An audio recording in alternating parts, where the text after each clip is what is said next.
Histórico, temos o primeiro presidente liberal libertário eleito em um país, e não é qualquer país, foi na Argentina, que é o terceiro maior parceiro comercial do Brasil. Eu tive a oportunidade de vivenciar aquilo em loco, tanto no primeiro como no segundo turno, e não me arrependo pra nada. Foi verdadeiramente emocionante e histórico tudo aquilo que nós vivemos. Vou detalhar num vídeo nessa semana explicando os motivos dessa mudança e o que verdadeiramente aquilo emocionou e o que representa a vitória do Milei contra um sistema muito forte. Além disso, fiz um vídeo dedicado para os membros da minha comunidade, em que o link está disponível aqui no descritivo do vídeo. Acessem, façam parte, porque lá a gente faz detalhes semanais com vídeos muito mais aprofundados de temas correntes, encontros mensais, resenhas de livros, resenhas de filmes, e todos os encontros passados estão lá, além de algumas aulas exclusivas também disponíveis sobre inflação, sobre o histórico do intervencionismo argentino e tantos outros temas já disponíveis. Pois bem, eu gravei um vídeo que já está disponível para os membros da comunidade, da diferença ou das diferenças importantes no campo social, econômico, moral, do liberalismo e do libertarianismo, que é super importante conhecer. Afinal de contas, agora temos em um país importante o primeiro presidente eleito liberal, libertário. E mais, ele teve 14 milhões de votos. Foi o presidente mais bem votado da história da Argentina e, para complicar ainda o outro lado, tirando o peronismo, kirchnerismo, que vive há décadas destruindo a economia argentina. E, portanto, isso foi um dia completamente histórico. Ontem, segunda-feira, foi feriado. Foi o dia que eu voltei da Argentina. Eu fiz um vídeo explicando desses detalhes todos e também colocando como estavam os títulos argentinos sendo negociados na Bolsa Americana, uma vez que a Bolsa Argentina estava fechada por conta do feriado. Hoje, terça-feira, já temos a abertura da Bolsa, o índice Merval em Buenos Aires, e temos algumas surpresas extremamente positivas. Pois bem, vamos repassar alguma delas aqui. O índice Merval, que é a Bolsa Argentina, subindo mais de 17%. Mais de 17% de alta na Bolsa Argentina. Outro ponto interessante, os títulos argentinos com vencimento em 2030 também estão subindo mais de 14%. Quer mais? A YPF, que eu já fiz um vídeo também explicando que ela foi condenada pela justiça americana a pagar 16 bilhões de dólares pela expropriação, estatização, nacionalização que a Cristina Kirchner, ainda vice-presidente argentina, fez lá em 2012, complicando a vida dos minoritários e estatizando em cima da Repsol espanhola, que havia comprado a empresa. A YPF hoje está com uma queda de 2%, mas se nós olharmos aqui nesse gráfico, nos dois pontos amarelos à direita, a gente vê que na sexta-feira, antes das eleições, ela estava negociando a um valor de 10 dólares e agora a 14. Então, mesmo caindo 2%, ela subiu ontem 40%. Então, contando ontem e hoje, com uma alta de 38%. Impressionante esses pontos sobre o mercado argentino como um todo. E aí, esse é um dos fatores pelos quais eu não gosto de dar opinião sobre o futuro em números. Quanto vai estar o dólar? Quanto vai fechar a bolsa no final do ano? Quanto vai fechar uma ação? Veja, a gente vê essa análise por todos os lados. Eu, como economista da escola austríaca, assim como Javier Milei, acreditamos que a economia ela é um conjunto formado de complexidades humanas nas relações de trocas, e essas relações humanas elas sempre são subjetivas e individuais, ou seja, o que eu atribuo de valor não necessariamente você atribui. Tá muito claro, né? Você pode gostar dessa camiseta ou não, eu gostar mais ou gostar menos, portanto o valor é subjetivo. O mainstream econômico, as principais escolas econômicas não dão essa definição. A escola austríaca sim. Além do mais, o que a gente vê é que essa escola econômica, a austríaca, determina o individualismo metodológico, ou seja, o valor individual sobrepõe, está primeiro do que o coletivo. Só assim a gente consegue num conjunto nacional, cada um pensando de forma individual, melhorar a relação entre as pessoas e ter uma relação muito mais ética e uma troca voluntária entre as partes, e não uma troca onde eu entro, faço um tipo de agressão à propriedade privada, obrigando você a comercializar de determinada maneira. Portanto, esses fundamentos de respeito à propriedade privada e de relações voluntárias entre as partes são fundamentos importantes da escola austríaca. E justamente por não sabermos o dia de amanhã,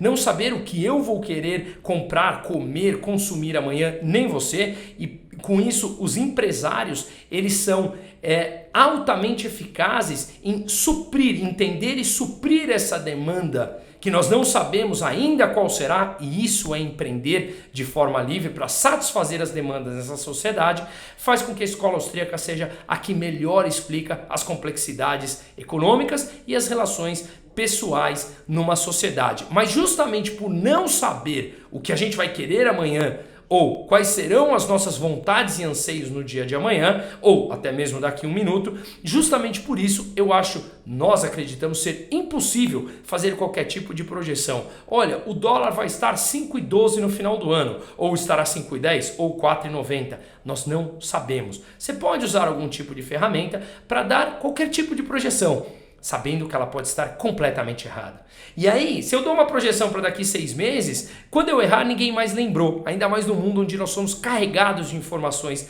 diariamente. E aí, a gente faz com que pessoas tomem decisões baseado naquilo que nós estamos projetando de um número específico, que ele pode se concretizar ou não. Portanto, é um mero chute, com certa base de análise. E por isso mesmo eu não gosto de fazer qualquer projeção sobre o futuro. Mas olha só, se nós olharmos aqui numa matéria que eu peguei da Infomoney, onde eu coloco um trecho da matéria, onde é falado: os investidores não estão otimistas de que a eleição desencadeará um rally nos ativos do país, cujos títulos são negociados a preço muito abaixo do valor nominal após o último calote em sua dívida em 2020, se referindo ao calote da dívida da Argentina. Ora, eles falavam que os investidores não estão otimistas com a eleição e não desencadeará um rally nos ativos. Acabamos de falar, o índice Merval argentino subindo mais de 18%. Ontem subiu já mais de 20% também em Nova York, enquanto as bolsas argentinas estavam fechadas. A gente vê agora também os títulos públicos argentinos subindo mais de 15%. A YPF subiu mais de 40% ontem. Então, será mesmo que não vai desencadear um rally?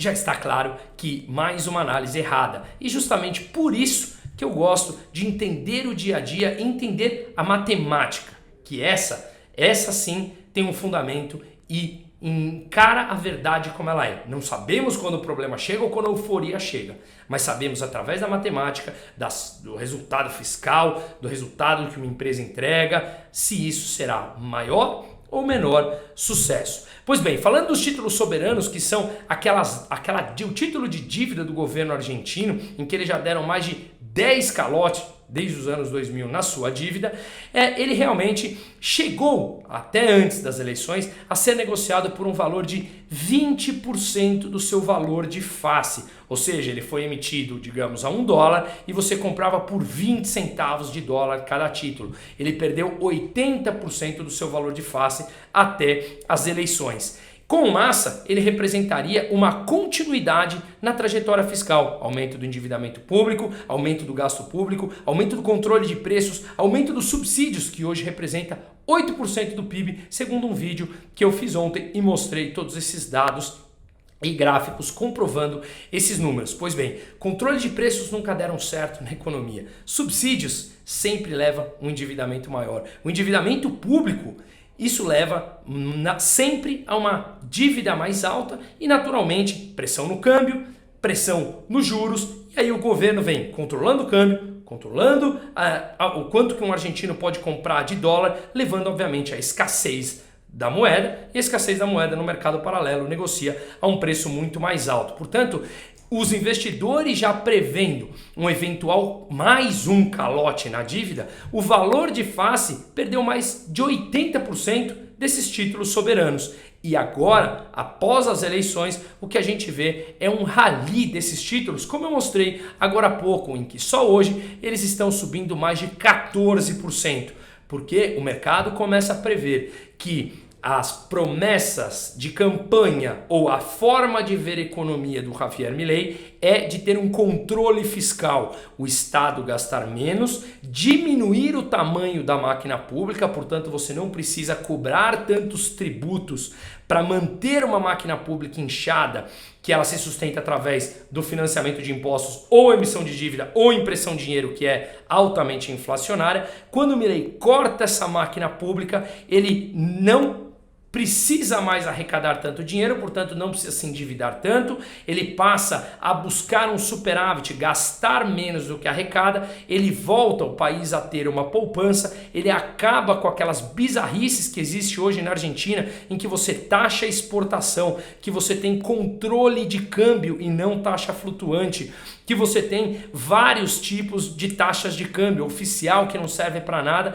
enquanto a paralela é 3 vezes mais valorizada do que a oficial, que é aquela que é levada em consideração nas ruas. Você tira o controle do câmbio e tira o controle da população, em que ela pode voltar a negociar na moeda que ela quiser, ou poupar na moeda que ela quiser, ela pode voltar a comprar os dólares, a quantidade que ela quiser, e não mais ser altamente controlado pelo Estado, levando obviamente ainda um controle de preços para tentar segurar a inflação na marra, e tudo isso leva à escassez dos produtos, escassez da moeda e um preço muito maior. É um país que já deu 10 vezes calote na sua dívida desde os anos 2000 e que passa de forma recorrente com ajudas do FMI e nunca cumpre as promessas de ajuste fiscal, não tem outro caminho senão ver seus títulos que chegaram a ser desvalorizados ou negociados a 20% do valor de face, ou seja, 80% de desvalorização.